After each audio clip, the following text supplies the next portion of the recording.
Hello friends, இன்றைக்கி இந்த வீடியோவில் கொஞ்சம் வித்தியாசமான முறையில் தேங்காய் சட்னி செய்ய போகிறோம். எப்பொழுதும் போல் இல்லாமல் கொஞ்சம் டிஃப்ரெண்ட்டாக இருக்கும். இந்த மாதிரி தேங்காய் சட்னி செய்கிறப்போ நமக்கு கார சட்னியும் அப்படி இல்லைன்னா நம்ம சாம்பாரும் தேவைப்படாதுங்க. இந்த ஒரு சட்னியும் போதும். அந்தளவுக்கு ரொம்ப ரொம்ப டேஸ்ட்டு சூப்பராக இருக்கும். இப்போ இந்த தேங்காய் சட்னி எப்படி செய்கிறது நம்ம வீடியோக்குள்ளார போகலாம்.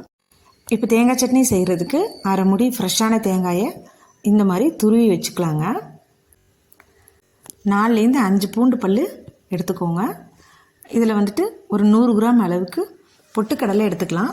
நம்ம தேங்காயை விட பொட்டுக்கடலை கொஞ்சம் கம்மியாக தான் இருக்கணும், அந்த மாதிரி பார்த்துக்கோங்க. சின்ன வெங்காயம் சேர்த்திங்கன்னா 4லேருந்து 5 சின்ன வெங்காயம் சேர்த்துக்கோங்க. இன்றைக்கி நான் பெரிய வெங்காயம், பல்லாரி வெங்காயம், நார்மல் சைஸ் வெங்காயம் சேர்த்துருக்கேன். அதை குட்டி குட்டியாக கட் பண்ணி போட்டிருக்கேங்க. பச்சை மிளகா 5லேருந்து 6 பச்சை மிளகா சேர்த்துக்கலாங்க. இந்த மாதிரி பச்சை மிளகா கொஞ்சம் கூட சேர்த்ததுன்னா கொஞ்சம் காரசாரமாக நல்லாயிருக்கும். இப்போ இதில் மல்லித்தலை கொஞ்சமாக சேர்த்துக்கலாங்க. இந்த மாதிரி மல்லித்தலை வெங்காயமெல்லாம் சேர்த்து அரைக்கிறப்போ அதோட டேஸ்ட்டு வேறு மாதிரி இருக்கும். நல்லா டிஃப்ரெண்ட்டாக சூப்பராக இருக்குங்க சாப்பிட்றதுக்கு.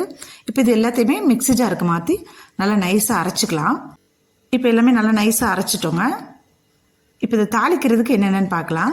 ஒரு கடாயை அடுப்பில் வச்சு 1 ஸ்பூன் அளவுக்கு எண்ணெய் சேர்த்துக்கலாம். எண்ணெய் சூடு ஏறினதையும் கடுகு உளுத்தம் பருப்பு போட்டு தாளிச்சுக்கோங்க. இப்போ கடுகு நல்லா பொரிஞ்சிருச்சு.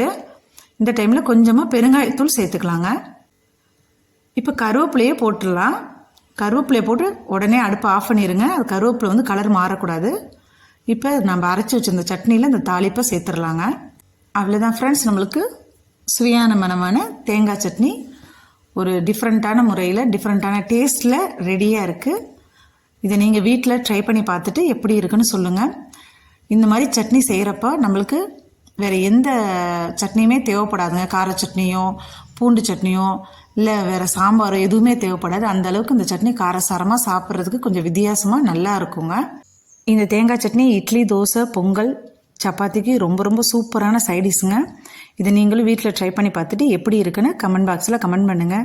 நம்ம சேனலை இப்போ தான் ஃபஸ்ட் டைம் பார்க்குறீங்கன்னா சப்ஸ்கிரைப் பண்ணிவிட்டு லைக் பண்ணுங்கள். உங்கள் ஃப்ரெண்ட்ஸ் அண்ட் ஃபேமிலி மெம்பர்ஸ்க்கு நிறைய ஷேர் பண்ணுங்கள். திரும்ப உங்களை நான் வேறொரு வீடியோவில் சந்திக்கிறேன். Bye bye.